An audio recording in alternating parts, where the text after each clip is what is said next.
Senior सहाफ़ी अरशद शरीफ साहब का बेईमाना कत्ल हुआ कीनिया में, गोली मार के उनको हलाक कर दिया गया। जो इन्होंने हरकत की है आज हमें पता चल गया है कि इन्होंने की है। हम आवाम बेवकूफ़ नहीं हैं। अगर मैं आज सच बोल रही हूँ कल जाके मुझे भी कोई उड़ा देगा, मुझे भी पकड़ लेगा। आप ये बताएं कि अरशद शरीफ पाकिस्तान में क्यों सिक्योर नहीं था? उसको कीनिया जाने पर मजबूर किया और वहाँ पे आगे सारी प्लानिंग थी। उनके जो ब्लू टिक वेरीफाइड अकाउंट है वो ट्वीट करके डिलीट कर रहे हैं, इसका क्या मतलब है? जो ट्वीट करके अपने डिलीट कर रहे हैं तो इसका मतलब है देयर इज समथिंग फिशी ना। मिडिल क्लास का जो बंदा है ना वही सेक्रीफाइस कर रहा है। बड़ी हैरत की बात है कि ऐसे खानदान जिसने अपने मुल्क के लिए कुर्बानी दी उनके लिए इस पाकिस्तान में जगह तंग कर दी गई। अस्सलाम वालेकुम नाजरीन, टुडे डिजिटल के साथ मैं हूँ आपकी मेज़बान आमना उस्मान। नाजरीन, आज एक इंतहाई अफसोसनाक वाक़या हुआ और सीनियर सहाफ़ी अरशद शरीफ साहब का बेईमाना कत्ल हुआ कीनिया में। उनके सर पर बहुत ही बुरे तरीके से स्नाइपर के ज़रिए से गोली मार के उनको हलाक कर दिया गया। उनके छोटे छोटे बच्चे हैं, एक उनकी अहलिया हैं, वालिदा हैं उनकी अहलिया जवेरिया सदीक के नाम से कॉलम निगार भी हैं, बहुत फेमस जर्नलिस्ट भी हैं। और बात करना बड़ा मुश्किल लगता है इस मौजू पे। हमारे कुलीग हैं वो, और पूरी कौम ही इस वक्त जो है वो सोगवार है। वाक़या बहुत बड़ा है, छोटा वाक़या नहीं है। और वो बहुत अरसे से अपने घर से चले गए हुए थे। उनको ख़तरा था कि उनकी जान जो है वो कुछ लोग लेना चाह रहे थे। मेरे साथ यहाँ पर इस वक्त कुछ लोग मौजूद हैं। सिविल सोसाइटी की जानिब से लिबर्टी के चौक में इस वक्त एक एहतजाज हो रहा है। अवाम में बहुत गम और गुस्सा है। आइए उनसे बात करते हैं। वाक़या हुआ है आज, क्या कहना चाहेंगी आप? मैं ये कहना चाहूँगी जी कि जो इन्होंने हरकत की है आज हमें पता चल गया है कि इन्होंने की है। हम आवाम बेवकूफ़ नहीं हैं। आप डिजिटल टाइम्स में रह रहे हैं, आप सोशल मीडिया के दौर में रह रहे हैं, ये समझते हैं कि हम बेवकूफ़ हैं। जो इन्होंने उसके साथ किया है, एक सच्चे और जाले आदमी के साथ, वो हमसे ढका छुपा है कि किसने किया है। अब ये गवर्नमेंट बता रही है कि जनाब वो किसी और चक्कर में किसी की शबाहत की वजह से उनको मार दिया गया है। तो ये पुराने टैक्टिक्स हैं। ये तो उनकी कीनिया की गवर्नमेंट ने कहा है ना। कीनिया की गवर्नमेंट को इन्होंने ही कहा होगा ना ये बयान दे दे। ये बयान दिलवाने तो उनको आते हैं, मकसूद चपड़ासी, फलाने चपड़ासी, सारे हम आवाम को एक एक चीज़ का पता है। तो वो एक सच्चा आदमी था। वो एक नेटफ्लिक्स पे एक सीरीज़ भी बना रहा था, बिहाइंड द डोर्स। उसमें भी बहुत कुछ वाज़े होना था, बहुत कुछ निकल के आना था। परसों तरसों उन्होंने अपनी एक स्टेटमेंट दी है जिसमें उन्होंने आर्मी के बारे में कुछ बातें की हैं, कुछ गवर्नमेंट के बारे में बातें की हैं। तो ये हज़म नहीं हो रही थी ना, वो बहुत अरसे से एक बातें कर रहे थे और उनका था कि मैं आवाम के सामने सारा सच लेके आऊँ। तो ये उनसे बर्दाश्त नहीं हुआ, तो आज उन्होंने बेईमाना कत्ल कर दिया। आप यकीन करें, हम सुबह से उठे हैं और हमारा दिल खून के आंसू रो रहा है। हम भी माएँ हैं, हम भी बहनें हैं, हम भी बेटी हैं। कल को हम भी महफूज नहीं रहेंगे। अगर मैं आज सच बोल रही हूँ कल जाके मुझे भी कोई उड़ा देगा, मुझे भी पकड़ लेगा।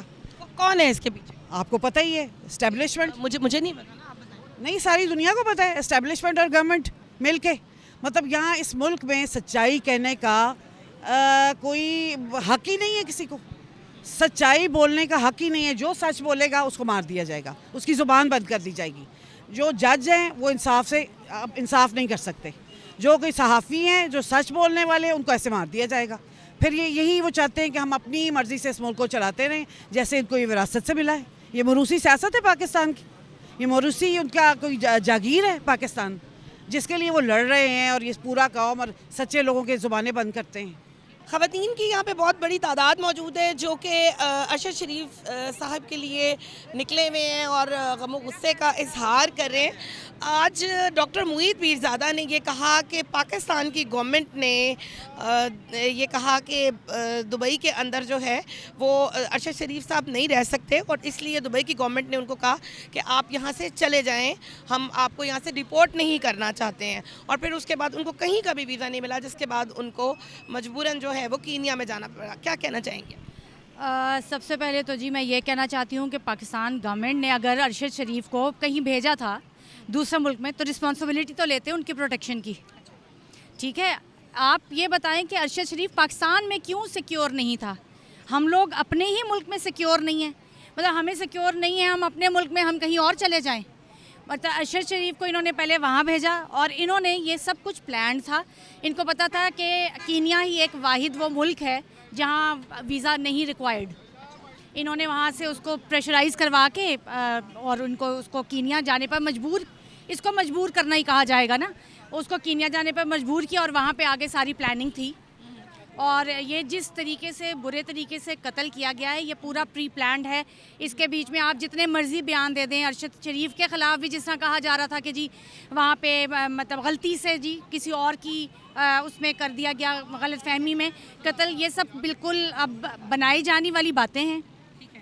ऐसा कैसे हो सकता है कि जी ये आपको कोई मतलब अरशद जी पाकिस्तान में अगर रह के हक सच पे खड़ा था वो पाकिस्तान को कहीं दूसरे जगह पे जाके बदनाम करेगा? मतलब सारा ड्रामा है, सारी ये इनकी मनगढ़ंत कहानी है, ये सारा प्लान था पाकिस्तान से अरशद शरीफ को वहाँ भेजना। किसका प्लान था, क्या कहना चाह रही हैं? जिसके ख़िलाफ़ वो बोलता था। आपको क्या पता, मैं तो अरशद शरीफ से मुझे तो कोई डर नहीं था ना, आपको तो कोई डर नहीं था। जिनको अरशद शरीफ से डर था उन वो सारे लोगों को पता है, उसको पाकिस्तान से भेजने वालों को डर था, उन्होंने ही कत्ल करवाया। कीनिया की गवर्नमेंट का कहना है कि एक शख्स जो है वो बच्चा अगवा करके लेके जा रहा था और हमें लगा कि ये गाड़ी जो है वो उन्हीं की है और उसके बाद हमने उसको रोका, वो रुकी नहीं तो उसके बाद हमने फायर खोल दिया। क्या कहना चाहेंगे आप? देखिए, कीनिया की गवर्नमेंट की तरफ से 3-4 बयान आता है। पहले तो उन्होंने कहने के बावजूद यहाँ पे देखे हमारे जर्नलिस्ट इमरान रियाज, जमील फारूकी, सदीक जान वगैरह सब ने एकदम से समी इब्राहिम वगैरह सब ने जब कहना शुरू किया, उसके बावजूद साइलेंस रहा। यहाँ की हुकूमत की तरफ से भी वहाँ की तरफ से भी बिल्कुल साइलेंस रहा। ठीक है, जब तक यहाँ पे भी 9 बज गए 10 बज गए उसके बावजूद यहाँ पे कोई एक्शन नहीं लिया गया। कीनिया के गवर्नमेंट भी आराम आराम से उठी। ठीक है, हालांकि एक मुल्क में कोई हादसा हो जाए, आपको पता है फॉरेन कंट्री में तो फ़ौरन एकदम से हल्ला गुल्ला मच जाता है। ठीक है, चले पाकिस्तान में कोई तवज्जो नहीं लेता ना। यहाँ पे तहा शेख था वो कराची में जिसका मर्डर हुआ, ठीक है, व्हीकल के ऊपर, उसकी माँ रो रही पीट रही है इतने अरसे से सिंध में, उसके ऊपर कोई एक्शन नहीं लिया गया। ठीक है, अब मुझे एक बात बताएं, वहाँ की गवर्नमेंट पहले चुप रही बिल्कुल, उसके बाद उन्होंने 3-4 बातें कर दी कि जी एक टारगेट में मारा गया, एक कहते हैं जी मिसअंडरस्टैंडिंग में मारा चला गया। ठीक है, तो वहाँ की गवर्नमेंट भी कुछ बता नहीं रही। ठीक है, 3-4 बातें आ रही हैं। अच्छा, दूसरी बात, उनके जो ब्लू टिक वेरीफाइड अकाउंट है वो ट्वीट करके डिलीट कर रहे हैं, इसका क्या मतलब है? ठीक है, वहाँ पे अच्छे खासे अकाउंट्स जो है ट्वीट करके अपने डिलीट कर रहे हैं, तो इसका मतलब है देयर इज़ समथिंग फिशी ना। तो ये चीज़ हम आराम से ये अवाम, अब देखें अरशद शरीफ, हम अवाम की वजह से देखें सेल फ़ोन जो है ना वो हमें आसानी से ट्रैक कर सकता है। अरशद शरीफ जो है हमारी वजह से गया, वो हमारे लिए व्लॉग बना रहा था, इस अवाम को अवेयरनेस देने के लिए व्लॉग बनाता था। मैं तो ये समझती हूँ वो इस अवाम को व्लॉग बनाते बनाते हमें अवेयरनेस देते देते अपनी जान से चला गया। तो इस वक्त अवाम को चाहिए कि उसकी इस कुर्बानी को रायगा ना होने दे और उसकी वजह को तलाश करे कि उसकी जो जान गई है इसके पीछे। देखें, वो रिसर्च वाला बंदा था, वो कोई आम बंदा नहीं था, वो रिसर्च वाला बंदा था कि उसको कीनिया भेज दिया, किसी ने कहा आप कीनिया में प्रोटेक्टेड हो, आप चले जाओ, वो इस तरह जाने वाला बंदा भी नहीं था। डेफिनेटली कोई बात थी तो वो कीनिया गया, वो पाकिस्तान छोड़ने वाला बंदा भी नहीं था। उसको तड़ले मड़ले करके उसके पेरेंट्स ने भेजा, उसकी बीवी बच्चे, वो पाकिस्तान से जाना भी नहीं चाह रहा था ना। लेकिन बात क्या है, वो सिर्फ एक मुल्क से, देखे कुछ दिनों पहले उनका व्लॉग आया था कि मैं एक शर्ट में अपना टाइम गुजार रहा हूँ, तो वो एक ऐसा बंदा, पढ़ा लिखा बंदा, एक शर्ट में गुजारा कर रहा है। आज डॉक्टर मुईद पीरज़ादा ने यह भी कहा कि उनके माली हालात बहुत ख़राब थे, घर के हालात भी बहुत ख़राब थे, यूट्यूब भी जो है वो उनका अभी मोनेटाइज नहीं हुआ था और उससे भी उनको पैसे नहीं आ रहे थे, बहुत दिनों से वो घर से बाहर थे। तो क्या कहना चाहेंगी कि घर वालों को कितनी मुश्किल से गुजरना पड़ा होगा? 5 बच्चे भी हैं उनके, वाइफ भी हैं उनकी। देखिए, हमारे यहाँ जो है ना सेक्रीफाइस, यही आम मिडिल क्लास का जो बंदा है ना वही सेक्रीफाइस कर रहा है, या लोअर कर रहा है या लोअर मिडिल क्लास कर रहा है। बाकी जो ये मुल्क जो चला रहे हैं ना, मैं तो ये समझती हूँ ये मुल्क बना ही शायद अशरफिया के लिए है। ये अभी आपने कहा कि प्रोटेक्ट करना चाहिए उनको, अभी तक जो है वो उनकी जो मैयत है वो भी नहीं हासिल हो सकी है, उसके भी अभी प्रोसेस पूरा नहीं हुआ, कैसे प्रोटेक्ट करें? देखिए, पहली बात उनके घर के लिए आप मुझे बताएं, सुबह से ये टाइम हो गया उनके, अभी मैं देख रही हूँ न्यूज़ पे यही बात चल रही होती है कि सियासत ना करें, सियासत ना करें। सियासत कौन कर रहा है? मुझे एक सवाल का जवाब ये हुकूमत दे दे कि उसको अपना मुल्क छोड़ के जाना क्यों पड़ा, वो अपने मुल्क में सिक्योर क्यों नहीं था? हम लोग अपने मुल्क में सिक्योर क्यों नहीं हैं? उसका रीज़न क्या है? जो वो सवाल छोड़ के गया ना वो कौन था? तो चले वो तो कौन था वो हम सबको पता भी चल जाएगा, और वो कौन है जो अरशद शरीफ के पीछे, वो भी हमें पता चल जाएगा। ये बातें छुपी नहीं रहेंगी, ठीक है ना। अब ये अवाम, ये कोई 80s या 90s का दौर नहीं है कि ये छुपी रहेंगे, ये सोशल मीडिया का दौर है, ये सोशल मीडिया का दौर है, ये पता भी चल जाएगा, ठीक है। लेकिन बात क्या है कि अब जो है ये उनको प्रोटेक्ट करना है, उनके बच्चों को प्रोटेक्ट करना है, लेकिन हमने वो भी नहीं करना कि 4 दिन ये हम रोए पीटे और जी चुप हो गए। ये सवाल उठते रहेंगे। आज एक अरशद शरीफ को मारा है ना, तो अभी हर घर से अरशद शरीफ उठ जाएगा। ये समझते जर्नलिस्ट को डरा देंगे। मलिया हाशमी, आप मुझे बताएं, मलिया हाशमी को इन्होंने नहीं डराया? मलिया हाशमी को भी इन्होंने थ्रेटन किया कि आप मुल्क छोड़ के चले जाएं। जो भी सिंसियरली अपने मुल्क के लिए काम करना चाहता है, ये उसको थ्रेटन कर देते हैं। नाज़रीन, इनका कहना है कि ये सवाल जो है ये ख़त्म नहीं होगा कि वो कौन था। ये एक सवाल वो छोड़ के चले गए हैं, और हम, उन्होंने कहा कि बार बार आएंगे, हर घर से एक अरशद शरीफ जो है वो निकलेगा और वो ये सवाल करेगा कि उनके साथ क्या हुआ है, और ये इतने आराम से उन्होंने कहा कि हम भूलने वाले नहीं हैं। सिविल सोसाइटी के यहाँ पे लोग बहुत सारे मौजूद हैं, आइए उनसे बात करते हैं और जानते हैं कि वो मज़ीद इस मामले में क्या कहते हैं। नाज़रीन, यहाँ पे नौजवान मौजूद हैं और उन्होंने बैनर्स पकड़े हुए हैं। आइए उनके बैनर्स को देखते हैं कि उन्होंने क्या लिखा हुआ है। एक बैनर पे लिखा हुआ है कि मरा वो नहीं, मरे हुए हम हैं, वो तो अमर हो गया। और इसके बाद एक और पे लिखा हुआ है कि बड़ा दुश्मन बना फिरता है और एक निहत्ते सहाफ़ी से डरता है। और इसके अलावा यहाँ पे एक और जगह पे लिखा हुआ है कि मेरा कसूर क्या था, हक और सच ही तो मैं बोलता था। कौम का हीरो अरशद शरीफ। यहाँ पे आप लोग आए हुए हैं और सिविल सोसाइटी की जानिब से आज इतना बड़ा वाक़या हो गया, इसको किस तरह से देखते हैं आप? देखें, अरशद शरीफ साहब जौन से हैं वो कौम के हीरो थे। बड़ी कुर्बानी उसने और उनके ख़ानदान ने इस मुल्क के लिए दी हैं, और बड़ी हैरत की बात है कि ऐसे ख़ानदान जिसने अपने मुल्क के लिए कुर्बानी दी, उनके लिए इस पाकिस्तान में जगह तंग कर दी गई। बड़ी मुश्किल से जान बचा के वो यहाँ से भागे थे, और जालमों ने उनका पीछा जौन सा है वो कीनिया तक नहीं छोड़ा। हमारी बस उनसे दुआ है कि अल्लाह पाक उनको लिए जन्नत में आला मकाम दे और उनके दर्जात बुलंद करे। क्या करने वाले हैं आप लोग उनके लिए? सर, हमें एक चीज़ वो सिखा गया बंदा कि मर भी जाना लेकिन हक कहने से बाज ना आना, ठीक है। वो पाकिस्तान छोड़ के ज़रूर गए थे, ठीक है, उनको थ्रेट थे, लेकिन वो बाहर जाके भी जो लोग कहते हैं ना सॉफ्टवेयर अपडेट, ठीक है, उन्होंने विंडो ही इनकी करप्ट कर दी थी। वो बंदा बाज फिर नहीं आता था, वो फिर भी सच ही बोलता था, जिधर सवाल उठाना बनता था वो करता था, और आखिर तक ये सब कुछ करते करते वो मर गया, शहीद हो गया, लेकिन वो बाज नहीं आया। और हमें आज उसने ये सिखाया पूरी कौम को कि तुम लोगों को कुछ भी हो जाए लेकिन तुमने सच लाजमी बोलना है। अच्छा, अभी जो मैयत नहीं उनकी अभी तक आई है, क्या प्रोसेस चल रहा है? आप लोगों को लगता है कि कोई प्रॉपर इसका पोस्टमार्टम होगा, या कीनिया की गवर्नमेंट ने ऐसे ही बात बना दी है कि हमने किसी और की गलतफहमी में इनको मार दिया? प्रोसेस कोई नहीं हो रहा, ये सारे में टोपियाँ पहनाने की कोशिश कर रहे हैं। अब देखो, दुबई वालों, जो दुबई की हुकूमत है वो अरशद शरीफ को कह रही थी कि आप ये मुल्क छोड़ दें। अब दुबई वाली जो हुकूमत है वो इनके कंट्रोल में आ गई थी। कीनिया जिसके पास खाने को तो कुछ नहीं है, उनसे ये कुछ भी स्टोरी ये तैयार करवा सकते हैं।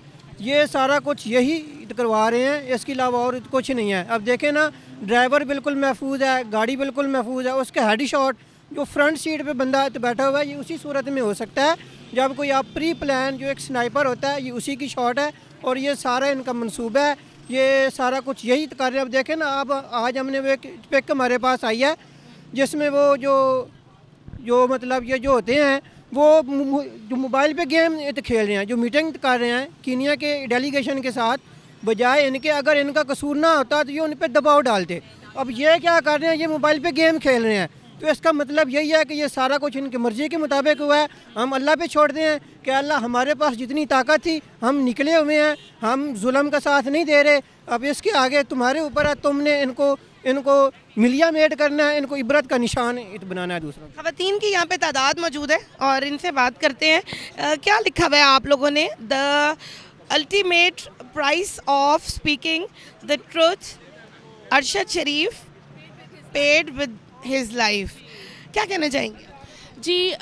Today it's a very sad day in Pakistan, not in Pakistan but in the history of media all over the world। मैं ये कहूँगी कि ये एक ऐसी शख्स को मारा है उन्होंने, और मैं ये शहादत उनकी जो है रायगा नहीं जाएगी। अरशद शरीफ वो नाम है जो कि इस सहाफ़त की दुनिया का एक वो नाम है जिसमें वो सजेशियस भी थे, यानी कि he was very learned and he was very brave and he always said the truth with his homework done. कभी उन्होंने गलत किस्म की कोई बात नहीं की थी, उनका हर चीज़ पे वो उनका प्रूफ होता था उनके पास, और वो बहुत डिसेंटली बैलेंस्ड अप्रोच थी उनकी। तो अब उनको जो है इसलिए मारा गया, इसलिए उनको केन्या में उनको देखें जाके मारा, इसलिए कि वो सच बोलते थे। उन्होंने अपनी ज़िंदगी दे के सच की कीमत अदा की है। क्या कहना चाहेंगे आप? आज तो अल्फाज ही नहीं है कि हम क्या कहें। मैं सिर्फ ये कहना चाहूँगी कि जिस इस्टेब्लिशमेंट ने जिस बुरे तरीके से इस बेहमाना कत्ल किया, प्लांटेड कत्ल है, मुझे ये बताएं कि अरशद शरीफ पागल था जो कीनिया जैसे मुल्क में जाके बैठ गया, जिसकी कीनिया में ना कोई इंतज़ामी मामलात हैं, जितने कोई क्राइम है उसकी जड़ कीनिया में है, जहाँ पे कोई पूछ नहीं है, पड़ताल नहीं है। अरशद शरीफ को इस जानिब धकेला गया, उसको दुबई से पहले निकाला गया, पहले पाकिस्तान से दुबई वो गया, वहाँ नहीं उसको रहने दिया इस इस्टेब्लिशमेंट ने और इन हैंडलर्स ने, इन रजीम चेंजर्स ने। उसके बाद उसको यूके से निकलवाया और फिर उसको मजबूर होकर कीनिया जैसी जगह का इंतखाब करना पड़ा अपने लिए। पता नहीं वो किस हालत में गया होगा, और उसका सबसे बड़ा वजह ये थी कि अरशद शरीफ के सवाल कि मुझे पता है, मैं आपको बताऊंगा, और अब जो उसकी आने वाली डॉक्यूमेंट्री थी क्लोजिंग बिहाइंड कुछ ऐसे डोर्स करके, उसकी वजह से अरशद शरीफ को उसकी ये सज़ा दी गई। किसने मारा है? अभी भी पूछने की ज़रूरत है। एस्टैब्लिशमेंट, हैंडलर्स, रिजीम चेंजर्स जो 70 साल से हमारे पर मुसल्लत हैं। अभी याद होगा अरशद शरीफ का एक व्लॉग चला था कुछ अर्सा पहले, जिसमें उसने कहा था अदालत के बाहर जाते हुए कि जस्टिस उमर अता बंदयाल ने आज कहा कि 70 साल से हम इनके शिकंजे में हैं। तो ये वही लोग हैं जो हमारे टैक्सेस पे पलते हैं, पैसा हमारा ये खाते हैं, हम इनको टैक्स पे करते हैं और ये हमारे ही ऊपर ही बंदूकें तानते हैं, ये हमें ही मारते हैं। कितने अरशद शरीफ मारोगे? अभी इमरान रियाज भी है, समी इब्राहिम है, सदीक जान है, डॉक्टर मोहित पीरजादा है, आरिफ हमीद भट्टी बाहर बैठ के सिसक रहा है, रो रहा है, साबिर शाकिर बाहर चला गया, कितनों को मारोगे? आओ, सिविल सोसाइटी भी खड़ी है अब तुम्हारे आगे, अब हम डट के खड़े हैं, आओ आ जाओ, मुकाबला करो, सबका करो, अब हमारा, हम खड़े हैं। नाज़रीन, अवाम के अंदर बहुत गुस्सा है और यहाँ पे बैनर पे लेके खड़ी हुई है कि तन के आज़ादी के लिए हम खड़े हो गए, तन कर आज़ादी के लिए हम खड़े हो गए, चाहे अब जान की बाजी लगानी पड़े।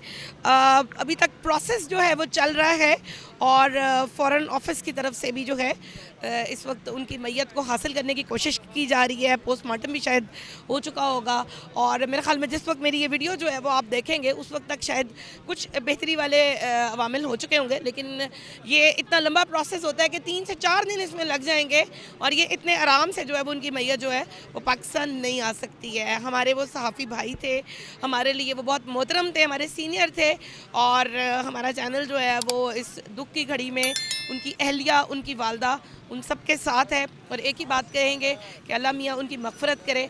अगले प्रोग्राम तक के लिए अपनी होस्ट आमना उस्मान को दीजिए इजाज़त। अल्लाह हाफ़िज़।